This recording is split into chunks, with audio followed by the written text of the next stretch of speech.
اعوذ باللہ من الشیطان الرجیم، بسم اللہ الرحمن الرحیم۔ مولاي صلی وسلم دائما ابدا علی حبیبک خیر الخلق کلہم۔ محترم خواتین و حضرات، السلام علیکم۔ سیرت پوڈ کاسٹ کے ساتھ ایک مرتبہ پھر آپ کی خدمت میں حاضر ہیں، اور معروف سیرت نگار جناب اعجاز احمد صاحب بھی ہمارے ساتھ موجود ہیں۔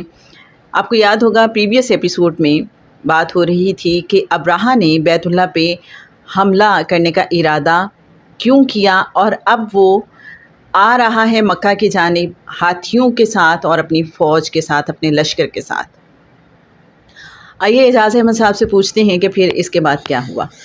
ہم باتیں کر رہے تھے اس زمانے کے وار ایتھکس کی۔ جی اس زمانے میں حملہ بتائے بغیر نہیں کیا جاتا تھا، جی بتا کے حملہ کیا جاتا تھا، اور اس کا ایک طریقہ یہ ہوتا تھا کہ جب آپ دشمن کے یا جس ملک پہ یا آبادی پہ آپ نے حملہ کرنا ہے وہاں پہ جاتے تھے تو اپنے کچھ لوگ بھیجتے تھے جو ان سے کہتے تھے جاؤ دہشت پھیلا کر آؤ، کچھ چیزیں لوٹ لاؤ، کچھ توڑ پھوڑ کر کے آؤ۔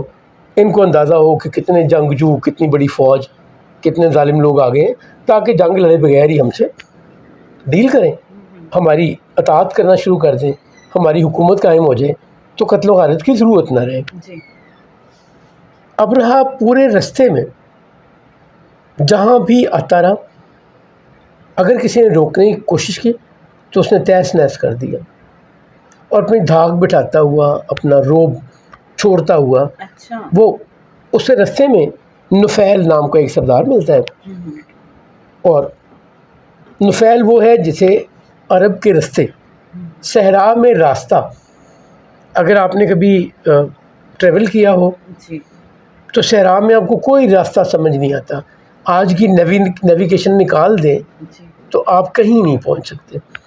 تو اس زمانے میں راستوں کے ماہر ہوا کرتے تھے، جو ستاروں کو دیکھ کر، جو چاند کے اینگل کو، جگہ کو دیکھ کر بتایا کرتے تھے کہ ہم کدھر جائیں گے تو اپنی منزل پر پہنچیں گے۔ نفیل رستوں کا ماہر تھا، گوگل میپ۔ جی، he was Google map of that age.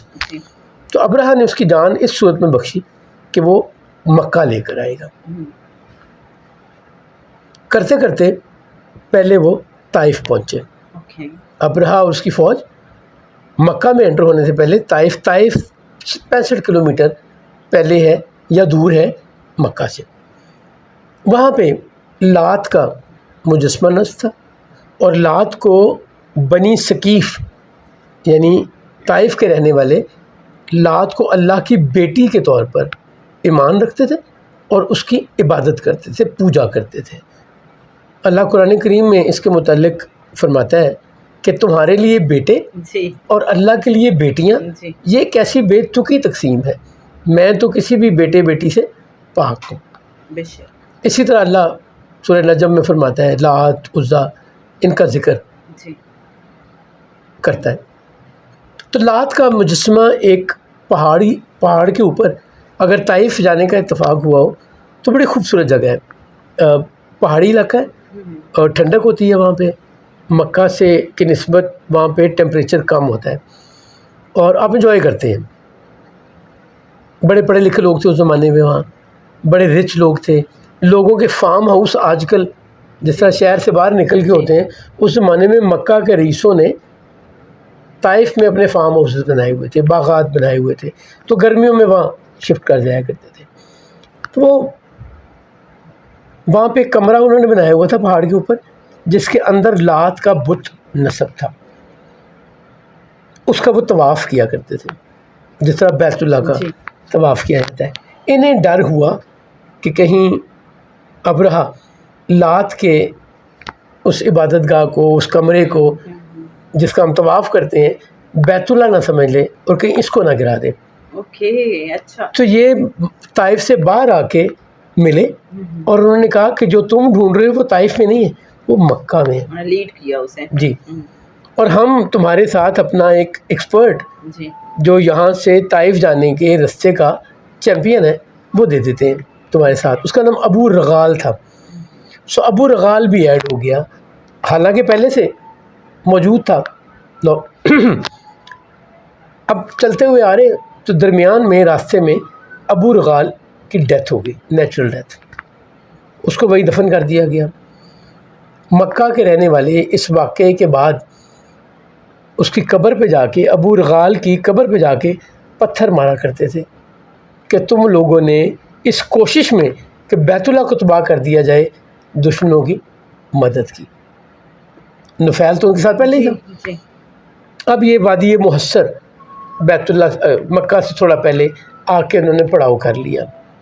پڑاؤ کرنے کے بعد رائل ٹینٹ لگا، اس رائل ٹینٹ میں سراہیاں تھیں جن میں مختلف قسم کے میٹھے اور ٹھنڈے شربت تھے، اور ایک تخت سجایا گیا جو زمین سے، اس زمانے میں یہ بھی ہوتا رہا، بادشاہ ہمیشہ تھوڑا اونچا بیٹھا کرتے تھے، اور کوشش یہ ہوتی ہے کہ ان کے پاؤں لوگوں کو سروں سے اوپر ہوں، اپنی ہیبت، اپنی بڑائی بتانے اور سمجھانے کے لیے کہ ہائٹ 7 فٹ کی اگر ہائٹ ہو اور 7 فٹ کی ہائٹ پہ پاؤں آ رہے ہیں تو عام آدمی جو بھی کھڑا ہوگا 5 فٹ 6 فٹ 7 فٹ وہ پاؤں سے نیچے ہوگا۔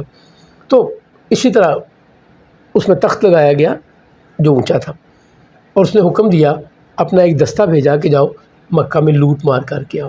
یہاں میرا خیال ہم تھوڑا سا ٹھہرتے ہیں، اور وہ جو رائل ٹینٹ تھا اس زمانے کا، آپ یہ دیکھیے کہ کسی زمانے کی جو آسائشات ہوتی ہیں وہ زمانے کے حساب سے کتنی اعلیٰ ترین ہوتی ہیں، اور آج کا ایک عام انسان بھی اس سے کہیں زیادہ ان ساری فیسلٹیز کو انجوائے کر رہا ہے۔ جی، تو یہ ویسے کتنی ایک انٹرسٹنگ بات ہے کہ ایک جو پرانے زمانے کے بادشاہ ہوتے تھے ان کی بہترین سے بہترین چیزیں، اور آج کا ایک عام سا انسان۔ میں نے ابھی فون پکڑا تھا ٹیمپریچر دیکھنے کے لیے، جی اس وقت 31 ڈگری میرا فون جی بتا رہا ہے ٹیمپریچر، اور ہم کتنے کمفرٹیبل ماحول میں اس ایئر کنڈیشنر کی وجہ سے بیٹھے ہوئے ہیں۔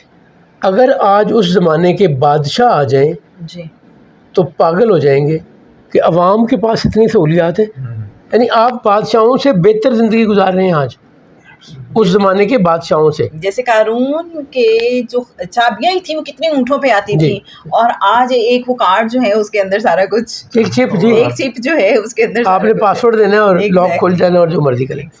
وہ اس کے بعد اس نے بھیجا اپنے ایک دستے کو کہ جاؤ مکہ سے لوٹ مار کر کے آؤ۔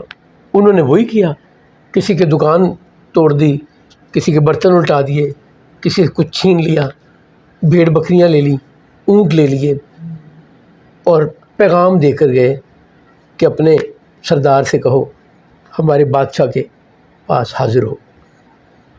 اس وقت جناب عبد المطلب رسول اللہ صلی اللہ علیہ وآلہ وسلم کے دادا قریش کے سردار ہیں، اور سب نے ان کو جا کے بابا جی کو منت کی کہ یہ ایک بڑا جنگجو اور خطرناک فوج آ گئی ہے، جی لوٹ مار کر کے لے گئے ہیں، اور آپ کو انہوں نے بلایا ہے۔ عبد المطلب جاتے ہیں اس کے ٹینٹ میں، تو اس نے تو بلایا تھا اپنی دہشت دکھانے کے لیے، اپنی ہیبت دکھانے کے لیے۔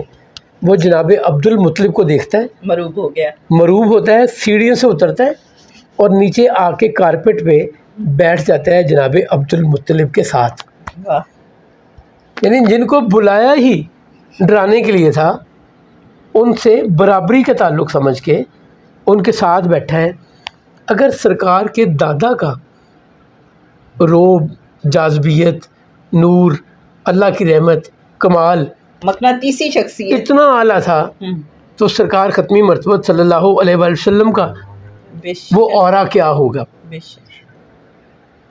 جناب عبد المطلب کہتے ہیں کہ تمہارے لوگ میرے کچھ اونٹ اور بھیڑ بکریاں لے آئے ہیں، ہمارے کچھ غلاموں کو پکڑ کر لے آئے ہیں، ان کو چھوڑ دو۔ وہ بڑا حیران ہوتا ہے، وہ کہتے ہیں قریش کا سردار، میں نے تو تمہارے متعلق بڑا کچھ سنا تھا، تمہیں فکر ہے تو اپنے اونٹوں اور بھیڑ بکریوں کی، غلاموں کی، بیت اللہ کی کوئی بات ہی نہیں، بیت اللہ کی بات ہی کوئی نہیں۔ صحیح۔ تو کمال یقین کے ساتھ وہ کہتے ہیں میرے ذمہ بھیڑ بکریاں، اونٹ ہیں، غلام ہیں، اس کائنات کے رب کا گھر ہے، اس نے آج تک اس پہ کسی کو مسلط ہونے نہیں دیا۔ مطلب ایک میسیج دے آئے ہیں بڑا کلیئر، اس نے کسی کو مسلط ہونے نہیں دیا، وہ اس کی حفاظت خوب کرنا جانتا ہے۔ بے شک۔ اب اگر ابرہہ